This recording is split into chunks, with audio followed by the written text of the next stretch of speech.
अस्सलाम वालेकुम students. Previous 3 lectures में हमने cube roots of unity study किए, उनका आपस में रिलेशनशिप, उनकी प्रॉपर्टीज़, उन्हीं रूट्स का सम, उन्हीं रूट्स का प्रोडक्ट स्टडी किया। एक्सरसाइज 2.2 भी कंप्लीट की।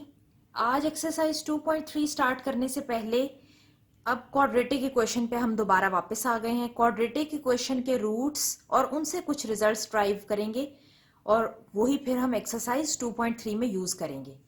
क्वाड्रेटिक इक्वेशन की जनरल फॉर्म आपने यूनिट 1 में पढ़ी, A X square plus B X plus C is equal to 0, और यूनिट 1 में ही इसको आपने सॉल्व किया बाय कंप्लीटिंग स्क्वायर मेथड, तो क्वाड्रेटिक फॉर्मूला आपके पास जनरेट हुआ। आपने यूनिट 1 में और यूनिट 2 के स्टार्ट में लेक्चर में देखा कि इसको हम क्या कहते हैं, these are two roots of this quadratic equation. दो रूट्स कैसे हैं, एक पॉजिटिव के साइन के साथ, एक नेगेटिव साइन के साथ। ये सोल्यूशन है या रूट्स हैं आपकी इस क्वाड्रेटिक इक्वेशन के। आज के लेक्चर में हम इन्हीं रूट्स को कुछ नाम दे के उनके आपस में रिलेशनशिप और उनसे कुछ रिजल्ट्स ड्राइव करके स्टडी करेंगे।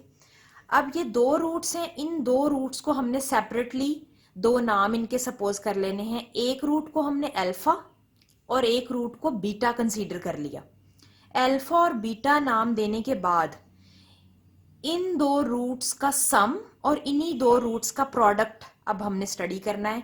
बेटा आप लोगों ने इन रूट्स का सम और प्रोडक्ट जो प्रीवियस लेक्चर्स में रूट्स का सम और प्रोडक्ट आपने स्टडी किया उससे मिक्सअप नहीं करना। वो क्यूब रूट्स ऑफ यूनिटी थे, उनका सम और प्रोडक्ट था। ये क्वाड्रेटिक इक्वेशन के रूट्स हैं, इनको आपने नाम अल्फा और बीटा दिया है। अब आपने इनका सम और प्रोडक्ट स्टडी करना है। अब जब क्वाड्रेटिक इक्वेशन के रूट्स के सम की बात होगी तो आप उसको अल्फा प्लस बीटा, क्योंकि आपने एक रूट को नाम अल्फा और दूसरे को नाम बीटा दिया है, और जब प्रोडक्ट की बात होगी तो अल्फा इनटू बीटा आप लिखेंगे। अब इन्हीं दोनों इक्वेशंस में, मतलब सम और प्रोडक्ट की इक्वेशंस में, आप रूट्स की वैल्यूज पुट करके सॉल्व करके देखते हैं आपके पास रिजल्ट क्या आता है। बेटे अब सबसे पहले सम ऑफ द रूट्स कैलकुलेट कर लेते हैं। दोनों रूट्स जो हमने नाम अभी सपोज किए अल्फा बीटा, उनको ऐड अप करके लिखें और उनकी वैल्यूज पुट करें। एक रूट विद पॉजिटिव साइन और दूसरा रूट विद नेगेटिव साइन यहाँ पर रिप्लेस करें और दोनों को अब हम ऐड करके देखते हैं। जब हम प्रोडक्ट करेंगे तो हम इन दोनों को मल्टीप्लाई करके देखेंगे। अब एडिशन में दोनों का डिनोमिनेटर सेम है तो हम एलसीएम ले लेते हैं। ऊपर वाली चीज हमारी एज इट इज आ जाएगी, क्यों? क्योंकि एलसीएम दोनों के नीचे मौजूद है। ये एग्जैक्ट टर्म ऐसे ही आ गई। अब ऑपोजिट साइन वाली ये दो टर्म्स है, स्क्वायर रूट वाली, ये दोनों कैंसिल आउट हो जाएंगी और माइनस बी और माइनस बी ऐड होकर -2b हो जाएगा। 2 से कैंसिल होके आपके पास आंसर क्या आएगा, -b/a। तो आप सम ऑफ द रूट्स कह सकते हैं alpha plus beta is equal to -b/a। अब ये आपके सामने क्वाड्रेटिक इक्वेशन की जनरल फॉर्म लिखी हुई है। अगर अब आपसे कहीं यहां पर कैलकुलेट करके दिखाए सम ऑफ द रूट्स, तो बेटा b क्या है, x का कोफिशिएंट, a क्या है, x स्क्वायर का कोफिशिएंट। तो फॉर्मूला आपका यहां क्या बन रहा है, negative sign coefficient of x divided by coefficient of x square. यही चीज आपके पास बन रही है, coefficient of x divided by coefficient of x square. तो अब अगर यहाँ स्टैंडर्ड फॉर्म की बजाय कोई भी एग्जाम्पल लिखी हो, 3x स्क्वायर -5x + 9 कुछ भी लिखा हो, तो आपने सिर्फ और सिर्फ ये चीज याद रखनी है कि कोफिशिएंट ऑफ x न्यूमिनेटर में और coefficient of x square denominator में लिखना है, नेगेटिव साइन जरूर लिखना है साथ। ये आपका सम ऑफ द रूट्स का आंसर होगा। अब बेटे इसी स्टैंडर्ड फॉर्म से नीचे एक एग्जाम्पल लिखी है, 3x स्क्वायर + 5x + 4। अब अगर इक्वेशन देकर आपसे कह दिया जाए find the sum of the roots without solving the equation, तो आपने सिंपली क्या करना है, x का कोफिशिएंट ऊपर लिखना है 5, x स्क्वायर का कोफिशिएंट क्या है यहाँ पर 3, वो नीचे लिख दें, साथ नेगेटिव साइन आ जाएगा, -b, ये b है ये a है, -b/a आपका सम ऑफ द रूट्स का आंसर आ गया। अब बेटे अगर आपने प्रोडक्ट ऑफ द रूट्स की वैल्यू फाइंड आउट करनी हो तो रूट्स को जो आपने नाम दिए हैं अभी अल्फा बीटा, उन दोनों की वैल्यूज रिप्लेस करें, दोनों रूट्स लिखे। अब हम दोनों को मल्टीप्लाई करते हैं, न्यूमिनेटर न्यूमिनेटर से मल्टीप्लाई होगा, डिनोमिनेटर डिनोमिनेटर से मल्टीप्लाई होगा।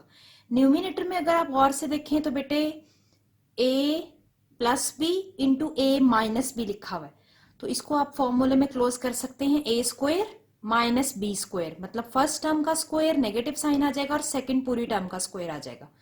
ये लिख लिया और नीचे 2 टाइम्स मतलब डबल हो जाएगी ये टर्म मल्टीप्लाई होके, तो 2a का स्क्वायर आ गया। अब ये नेगेटिव साइन स्क्वायर की वजह से पॉजिटिव होके बी स्क्वायर आ जाएगा और स्क्वायर रूट से कैंसिल आउट होके ये पूरी चीज एज इट इज आ जाएगी। लेकिन अभी आप इसको ब्रैकेट में ही क्लोज करें, क्यों? क्योंकि अभी बाहर नेगेटिव साइन है, ये नेगेटिव साइन फिर अंदर अप्लाई होके साइन रिवर्स करेगा सारे। तो ये अब इस स्टेप में हमने साइन चेंज कर दिए, B square minus B square, और ये नेगेटिव साइन बाहर वाले नेगेटिव साइन की वजह से पॉजिटिव हो जाएगा। बी स्क्वायर से कैंसिल होके 4ac ओवर 4a स्क्वायर आ जाएगा। 4 से कैंसिल आउट हो जाएगा, a एक स्क्वायर को कैंसिल कर देगा, तो सिर्फ c ओवर a आपके पास आंसर आ गया। वही चीज जो अभी आपने सम ऑफ द रूट्स में देखी थी, minus B over A, alpha plus beta का answer minus B over A और अल्फा इंटू बीटा का आंसर सी ओवर ए। तो क्वाड्रेटिक इक्वेशन में क्वाड्रेटिक इक्वेशन में लिखा हुआ constant divided by X square का coefficient, A X square plus B X plus C, वो सी जो कांस्टेंट होता है वो ऊपर आ गया और ए एक्स स्क्वायर का कोफिशिएंट ए डिनोमिनेटर में आ गया। तो जब भी क्वेश्चंस में आपको product of the roots calculate करने के लिए कहा जाए, आपने C over A relationship use करना है। Now let's start exercise 2.3। Question number 1 is without solving the equations find the sum and product of the roots of the given equations. आपको different parts में डिफरेंट काइंड्स ऑफ इक्वेशंस दी हुई हैं, आपको solution find out किए बगैर roots का सम और product find out करना है। रूट्स का प्रोसीजर अभी जो आपने एक्सरसाइज से पहले सीखा वही आपने वे अडॉप्ट करना है। नाम दे दें let alpha beta be the roots of the given equation, sum of the roots alpha plus beta, और अभी ये फॉर्मूला आपने सीखा कि सम ऑफ द रूट्स किसके इक्वल होता है, माइनस बी ओवर ए। अब बी इस इक्वेशन में अगर आप देखें 7 है, ए क्या है 3 है, सी क्या है -11, तो बेटा b ओवर ए 7 ओवर 3 और फॉर्मूले का नेगेटिव साइन साथ आ जाएगा। तो बहुत आसान वे है, सिर्फ और सिर्फ सम ऑफ द रूट्स के लिए आपको माइनस बी ओवर ए याद रखना है। -7 over 3 is the answer of this question. अब बेटा इसी क्वेश्चन का सेकंड पार्ट है, आपको प्रोडक्ट ऑफ द रूट्स भी कैलकुलेट करना है, अल्फा इंटू बीटा, और उसकी भी वैल्यू कैलकुलेट करने के लिए भी आपने रिलेशनशिप सीखा है क्या, सी ओवर ए, मतलब constant divided by coefficient of x square. लेकिन यहां पर आपकी कांस्टेंट टर्म क्या है, नेगेटिव है, लेकिन फॉर्मूले में नेगेटिव साइन नहीं है। इस चीज का ध्यान रखना है कि सम वाले फॉर्मूले के अंदर नेगेटिव साइन है लेकिन प्रोडक्ट वाला फॉर्मूला पॉजिटिव है। हाँ, वैल्यू इन दोनों में से कोई नेगेटिव हो सकती है, अगर वैल्यू नेगेटिव हो गई तो आंसर नेगेटिव ही आएगा, लेकिन अगर इस फॉर्मूले में वैल्यू नेगेटिव हो जाएगी तो वो फॉर्मूले वाले नेगेटिव साइन के साथ पॉजिटिव आंसर देगा। इस चीज का ध्यान रखना है। तो बेटा यहाँ पर सी की जगह पर -11 और एक्स स्क्वायर का कोफिशिएंट 3 यहां पुट करें एक ही जगह पर, तो आपके प्रोडक्ट का आंसर -11 ओवर 3 है। सिमिलरली स्टूडेंट्स इसी क्वेश्चन का थर्ड पार्ट है, P X square minus Q X plus R. यहाँ पर कोफिशिएंट्स आपको अल्फाबेट्स दिए हुए, तो अगेन वही सारा प्रोसीजर है, बी ओवर ए माइनस बी ओवर ए। अब बी आपका क्या है, माइनस क्यू, लेकिन फॉर्मूले वाला नेगेटिव साइन उसको पॉजिटिव कर देगा, तो Q ओवर P आपका आंसर है सम ऑफ द रूट्स का। जबकि product of the root C over A, R over P, R divided by P आपका प्रोडक्ट ऑफ द रूट्स का आंसर है। तो इसी वे को फॉलो करते हुए आपने इस क्वेश्चन के सारे पार्ट्स करने हैं। कोफिशिएंट्स की शक्ल कुछ भी हो सकती है, कोई दुनिया का नंबर लिखा हो सकता है वहां पर, कोई अल्फाबेट्स हो सकते हैं, कोई अल्फाबेट्स ऐड हो सकते हैं, m+n लिखा हो, q लिखा हो, l लिखा हो, कुछ भी लिखा हो। आपने सिर्फ और सिर्फ ये देखना है कि x का coefficient divided by x square का कोफिशिएंट सम है और constant divided bye x square का कोफिशिएंट प्रोडक्ट है। बस वो वैल्यूज लिख देनी है सिर्फ और सिर्फ फॉर्मूले के अंदर, आपका क्वेश्चन सॉल्व हो जाएगा। अब स्टूडेंट्स क्वेश्चन नंबर 2 अगर आप अपनी बुक्स पर देखें, एक्सरसाइज 2.3 का, फाइंड द वैल्यू ऑफ के। के की वैल्यू आपको फाइंड आउट करनी है दोनों पार्ट्स में, लेकिन दोनों पार्ट्स में डिफरेंट कंडीशंस आपको दी हुई है। दो इक्वेशंस देकर एक पार्ट में कहा हुआ है sum of the roots is twice the product of the roots, मतलब फर्स्ट पार्ट में ये कहा गया है कि sum of the roots is equal to 2 times product of roots, जबकि सेकेंड पार्ट में कहा गया है sum of the roots is equal to 3/2 times product of the roots. तो दोनों पार्ट सॉल्व करने का सेम मेथड होगा, सिर्फ पहले पार्ट में डबल है प्रोडक्ट, जबकि सेकेंड पार्ट में 3/2 टाइम्स है प्रोडक्ट। तो अब आप देखें, आपके सामने फर्स्ट पार्ट की इक्वेशन लिखी हुई है। अगेन वही आप अल्फा बीटा रूट्स सपोज करेंगे, सम ऑफ द रूट्स कैलकुलेट करेंगे बाय यूजिंग -b/a। तो यहाँ पर -b -3 है, तो फॉर्मूले वाले नेगेटिव साइन के साथ वो पॉजिटिव हो जाएगा, जबकि a की वैल्यू क्या है 2k।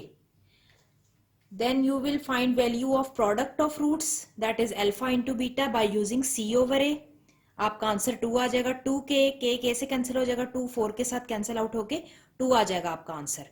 ये तो आपके क्वेश्चन का पहला काम है और आपने दोनों पार्ट्स में यही करना है। सम और प्रोडक्ट कैलकुलेट करने के बाद फिर आपने लिखना है according to the given condition के क्वेश्चन के अंदर उसने आपको कंडीशन क्या दी है, sum of the roots is equal to 2 times twice double product of the roots. ये लिखें, सम ऑफ द रूट्स की वैल्यू पुट करें, क्या है alpha plus beta, product of the roots किसके इक्वल है अल्फा इंटू बीटा। तो ये आपका एक फॉर्मूला जनरेट हो गया। सिर्फ और सिर्फ क्या है, उसने आपको वर्ड्स की फॉर्म में, लफ्जों की शक्ल में क्वेश्चन की कंडीशन दी हुई है, आपने उसको मैथमेटिकल फॉर्म में कन्वर्ट किया है। मैथमेटिकल फॉर्म में कन्वर्ट करने के बाद अब यहाँ अल्फा प्लस बीटा की ये जो वैल्यू आपने कैलकुलेट की ये पुट करेंगे, और यहाँ अल्फा इंटू बीटा की ये जो 2 वैल्यू कैलकुलेट की है ये पुट करके अब आपने सिर्फ क्वेश्चन को सॉल्व करना है, तो आपका के का आंसर ऑटोमेटिकली आ जाएगा। देखिए बेटे, ये गिवन कंडीशन में आपने वैल्यूज पुट कर दी। अभी आपके सामने अल्फा प्लस बीटा का आंसर क्या कैलकुलेट किया है, 3/3 divided by 2k। Double given condition का आ गया 2, और ये वाला 2 अल्फा बीटा का आंसर जो भी आपने कैलकुलेट किया वो आपने यहाँ रिप्लेस कर दिया। अब क्या करेंगे, ये दोनों मल्टीप्लाई होके 4 बन गया, बाय क्रॉस मल्टीप्लीकेशन ये 2k इधर आके 4 से मल्टीप्लाई होके 8k बन गया। k इधर ही रहने दें, 8 इधर लाके 3 से डिवाइड कर दें, तो k का आंसर क्या आ गया 3/8। और आपके क्वेश्चन में आपने काम भी यही करना था, सिर्फ और सिर्फ k की वैल्यू फाइंड आउट करनी थी। अब आपने इसी क्वेश्चन के पार्ट 2 में क्या करना है, सिर्फ और सिर्फ फॉर्मूले के अंदर 2 की बजाय 3/2 यहां पुट करना है। बस इस 2 की बजाय, ट्वाइस की बजाय अब 3/2 times product of the roots. सिर्फ यहां 3/2 आएगा और उसी के अकॉर्डिंग आप सारा क्वेश्चन सॉल्व करके के का आंसर कैलकुलेट कर लेंगे।